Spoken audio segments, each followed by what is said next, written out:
Hey guys, how you doing? Ken Lovell here with Eastern North Carolina FCA's Team Football Camp with a update on where we are as a camp. First off, let me just say how excited we all are for you. Of course, there's gates like this that are about to slide open, right? 1 week away from you getting into your first practices and a few weeks away from your first games officially for the 2021 year. And you know, if you've been a part of this camp, just how much we love to be a part of your programs and to have a small role in helping you prepare for your seasons as with this camp environment.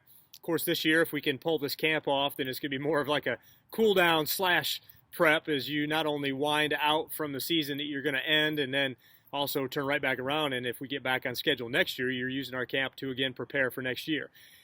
But listen, we've met as a core team, and on my camp's core team, we have football guys, coaches.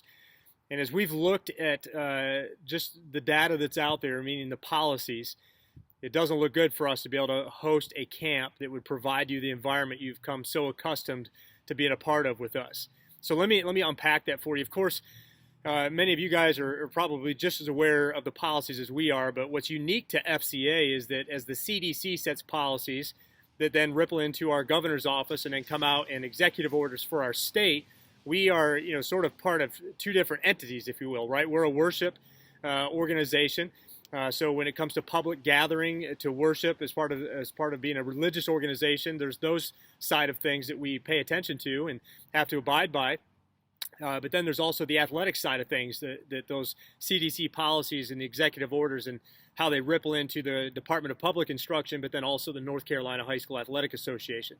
So, of course, FCA itself has its policies. The University of Mount Olive has its policies during COVID. And then each of you are coming from counties who individually have their own policies. And sometimes even the principals and administrators at your school have tacked on a requirement or two here and there. And so as a ministry that's trying to serve such a broad area of geography, what a challenge for us to try to unite all things in Jesus in spite of all the regulations that are out there surrounding COVID.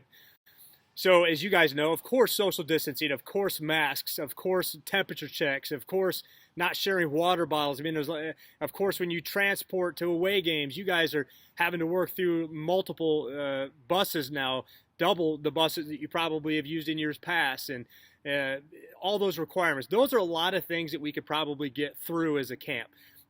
We have the gymnasium, if you've been with us before, that we can bring you in there and spread you out pretty well. Obviously a lot different than what you've known in years past, but we could probably do that. There's sanitation procedures in place at the campus. We are hiring organizations that would come in and clean things deeply after use. And of course, there'd be some challenges around like lineman camp and cleaning all that equipment, not sharing balls. I mean, there's just a lot of layers of stuff with COVID that, while frustrating, challenging, and all that, like you're doing at your campuses, we'd figure those things out. It'd be a tall order for us. We'd have to really staff above and beyond anything we've ever done before, but we could figure it out, I think.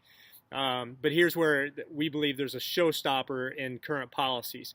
And that is that, as you guys are probably aware as well, as you've considered hosting maybe a 7-on-7 or a scrimmage at your high school and prep for the season, you may have experienced the same roadblock we are seeing, and that's that you can't have more than two teams on site at one time for a scrimmage location, really, and then you can't scrimmage more than one team per day.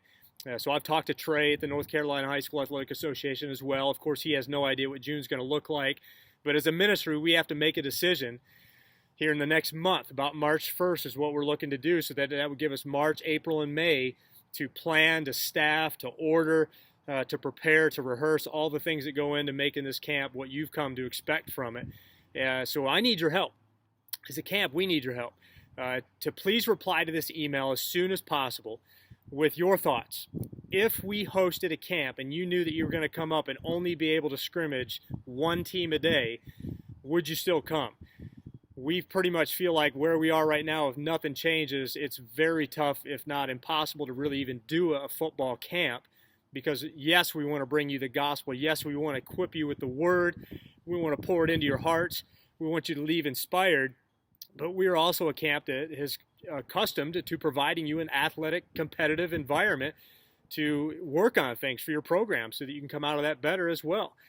And so we need to hear from you. What are your thoughts? What are your feelings? Would you still come based on what you know right now? And listen, you're not going to hurt our feelings. We've talked through this. We wouldn't come. I just need to tell you that, if I was a head football coach, and I've talked to a couple of the guys who are coaches on our staff, and they're like, I just don't know if I would. And we get that, but we don't want to make assumptions for the broader audience and the audience that we serve, and that's you. So please reply as soon as possible. Let us know where you stand in all this, and we'll take that information into account, and we'll continue to pray and plan and strategize and read and pay attention and all the things that are going into discerning about whether or not we can indeed pull off a camp here in 2021. So I look forward to hearing from you guys. Good luck this year. We're praying for you. Can't wait to serve you in some capacity, and we'll talk soon.